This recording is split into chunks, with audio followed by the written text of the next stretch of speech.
Hello and welcome. हमारे नए segment opening bell में आपका स्वागत है। इस नए सेगमेंट की शुरुआत हमने की ही इसलिए है ताकि मार्केट खुलने के बाद भी आपको हम एनालिसिस करके बता सके कि मार्केट सेंटिमेंट कैसे नजर आए। देखिए, पॉडकास्ट में आप जान रहे थे कि मार्केट सेंटिमेंट बाजार खुलने से पहले कैसे होंगे, आउटलुक ग्लोबल मार्केट्स का क्या नजर आ रहा है और आपकी नजर किन चीजों पर होनी चाहिए बाजार खुलने के बाद।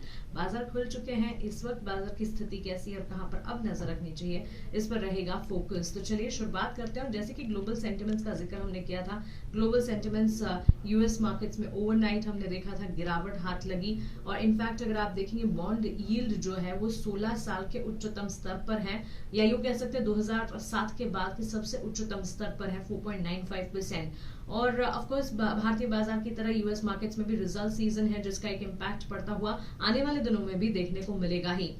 सो यूएस इक्विटीज में एक शार्प कट या कह सकते हैं सोल्ड ऑफ एनवायरमेंट देखने को मिला।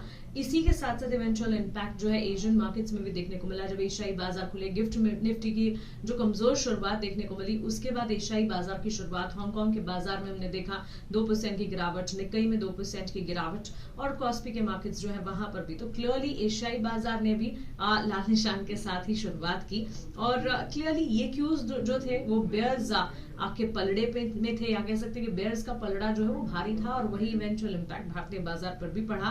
और भारतीय बाजार में भी गैप डाउन ओपनिंग हमने देखी, नियरली 100 पॉइंट्स लोअर की गैप डाउन ओपनिंग थी। प्रिसाइसली अगर आप देखें गिफ्ट निफ्टी के 133 पॉइंट्स की गिरावट हमने देखी। उसके बाद जब हम खुले तो clearly IT stocks, banking stocks, ये सारे के सारे स्पेसेस थे जहां पर करेक्शन देखने को मिला।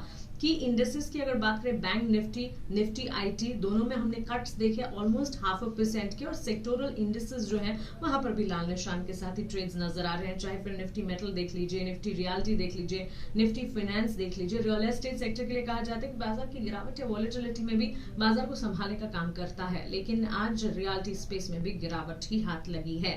इसके अलावा in terms of stock specific moves अगर आप देखेंगे, top moves Bajaj auto for obvious reasons, result space result specific impact नजर आ रहा है। एलटीआईएम और साथ ही इंडसइंड बैंक यहाँ पर टॉप मूविंग सिनेरियोज नजर आए, of course backed by earnings. और उसी के विपरीत हमने देखा विप्रो, हिंडाल्को, टाटा स्टील में गिरावट देखने को मिली थी। तो ये स्टॉक स्पेसिफिक एक्शन इस वक्त का नजर आ रहा है, रिजल्ट बैक्ड है। और उसके अलावा भी कई सारी खबरें हैं जिसका जिक्र मैं आगे आपके सामने करूंगी। Advance decline ratio 1788 stocks advance में थे, उसके सामने 1072 यानी 1072 स्टॉक्स डिक्लाइन में थे। 60% स्टॉक्स जो है वो इन रेड ट्रेड करते हुए दिखे और 36% स्टॉक्स जो है वो in green. So market breadth जो है क्लियरली स्टैक्ड अप नजर आ रही है अगेंस्ट द बुल्स, यानी कि खरीदारी के बिल्कुल विपरीत अगेंस्ट हम इस वक्त खड़े हुए हैं। और एज ग्लोबल मैक्रो इकोनॉमिक और जियोपॉलिटिकल हेडविंड्स लगातार परसिस्टेंट है, वो बढ़ती हुई दिख रही है। इन्वेस्टर्स को काफी माइंडफुल होना होगा इस वक्त। कोई भी डिसीजन अगर आप लेते हैं, चाहे इन्वेस्टमेंट का या फिर ट्रेडिंग का या फिर रिजल्ट को देखते हुए भी डिसाइड कर रहे हैं, ये चीज जरूर ध्यान में रखें। और इसी के लिए रिसर्च की आपको बहुत जरूरत पड़ेगी जो यहाँ पर इस प्लेटफॉर्म पर आपको लगातार मिल रही है। इस चीज को ध्यान में रखें कि हमारे डोमेस्टिक ट्रिगर्स भी हैं, रिजल्ट सिनेरियो भी है, और इसके साथ साथ लगातार विदेशी बाजार यानी ग्लोबल मार्केट से भी कई सारे सेंटिमेंट हैं जो कि हमें अफेक्ट कर रहे हैं। वो कहते हैं ना, यूएस मार्केट में जहां छींक आती है तो यहाँ बुखार आ रहा है। सेंटिमेंट जो है धीरे धीरे डेवलप होना शुरू हुआ है। यूएस मार्केट कल टूटे, एशियाई बाजार आज टूटे और इवेंचुअल इम्पैक्ट भारतीय बाजार में भी देखने को मिली। एफआईएस की बिकवाली के डेटा भी आपको याद होंगे जो पॉडकास्ट में मैंने आपको बताए थे। तो क्लियरली एफआईएस की तरफ से इतना सहारा नहीं मिल रहा है। डीआईएस ऑफ कोर्स सपोर्ट करने की कोशिश कर रहे हैं, लेकिन ये सारे सेंटिमेंट्स वॉलेटिलिटी की तरफ इशारा करते हैं। बहुत सोच समझकर डिसीजंस आपको लेने होंगे। चलिए स्टॉक स्पेसिफिक मूव्स क्विकली आपके सामने रख देते हैं। एलटीआई माइंडट्री की अगर बात करें, कंपनी ने बेटर देन एक्सपेक्टेड नतीजे पोस्ट किए हैं। 1.6% कांस्टेंट करेंसी ग्रोथ देखने को मिली। रेवेन्यू ग्रोथ जो है ब्रॉड बेस्ड अक्रॉस सेगमेंट्स अगर आप बात करें, एक्सक्लूडिंग बीएफएसआई सेगमेंट, वहां पर भी अच्छी खासी रेवेन्यू ग्रोथ देखने को मिली। बीएफएसआई सेगमेंट को छोड़ दीजिएगा, उसके अलावा सेगमेंटल रेवेन्यू अच्छी रही। एबिट मार्जिन जो थे वो तिमाही के दौरान गिरते हुए नजर आए, लेकिन बेटर देन एक्सपेक्टेड अगर आप देखेंगे नंबर्स जो है वो देखने को मिले बेटर यूटिलाइजेशन और ऑपरेशनल एफिशिएंसी के चलते, और इसी के चलते कह सकते हैं कि नंबर्स जो है वो काफी अच्छे। डील विंस मॉडेस्ट थे फॉर द कंपनी।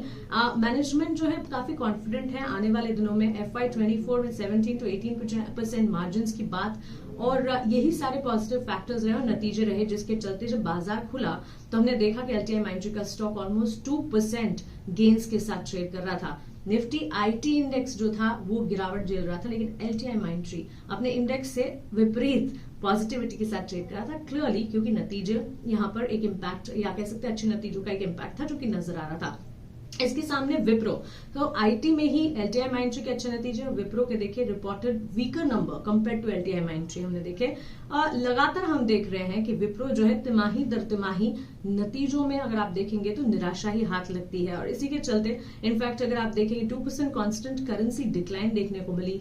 नंबर्स जो है lower end of revenue guidance दिखा रहे थे, और इसी का एक इम्पैक्ट रहा जो कि विप्रो में हमने देखा।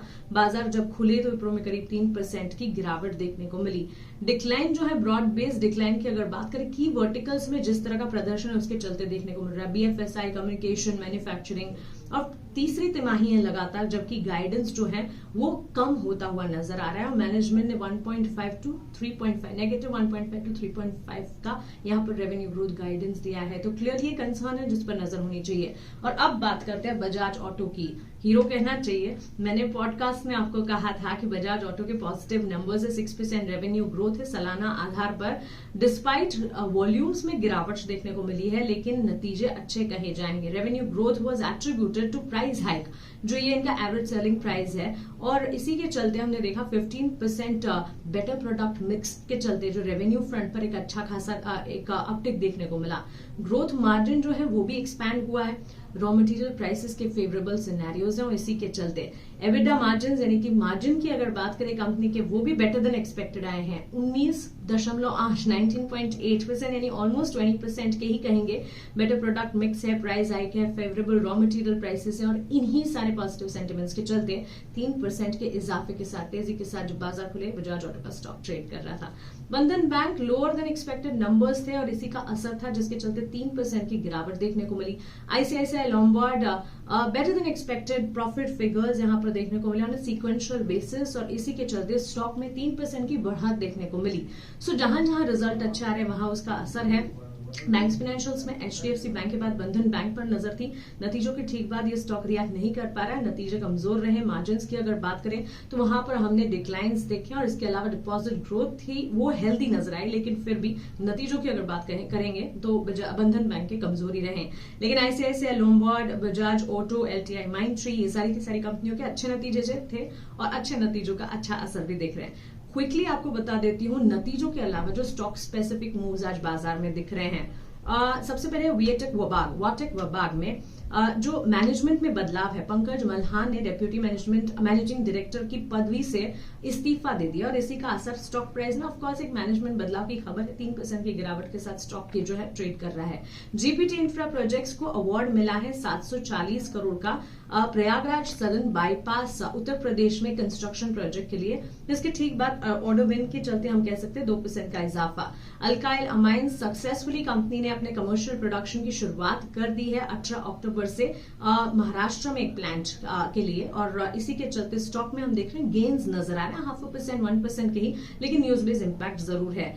आरपीजी लाइफ साइंसेस की अगर बात करें, बोर्ड ने पावर सप्लाई अग्रीमेंट जो है वो साइन किया है सनपाउंड सोलर के साथ, एक SPV for group captive solar project. तो महाराष्ट्र में सोलर प्रोजेक्ट्स के लिए कंपनी कामकाज कर रही है, और आरपीजी लाइफ साइंसेस जो है ऑलमोस्ट 1.1 करोड़ जो है निवेश करेगी इसी के चलते, और कह सकते हैं ऑलमोस्ट 26% स्टेक सनपाउंड सोलर का इसे हासिल होता हुआ दिखेगा। तो स्टॉक जो है इसी के चलते 1% के गेन्स के साथ ट्रेड कर रहा है। आईटीसी कंपनी ने देखा, इनफैक्ट कह सकते हैं कि अपनी ओनरशिप जो है डिलेक्टेबल में बढ़ाई है, डिलेक्टेबल टेक्नोलॉजीज में 39% through an acquisition of course, और इसी के चलते एडिशनल 6% स्टेक जो इन्हें मिला है 3.5 करोड़ के लिए, और इसी के चलते स्टॉक में भले आज म्यूटेड सेंटिमेंट नजर आ रहा है, लेकिन न्यूज है जिस पर नजर होनी चाहिए। आज खासतौर से नजर रखें एफएमसीजी पैक पर, क्योंकि एफएमसीजी पैक में एचयूएल, आईटीसी, नेस्ले जैसी कंपनियां हैं जिसके नतीजे आज पेश होने वाले हैं।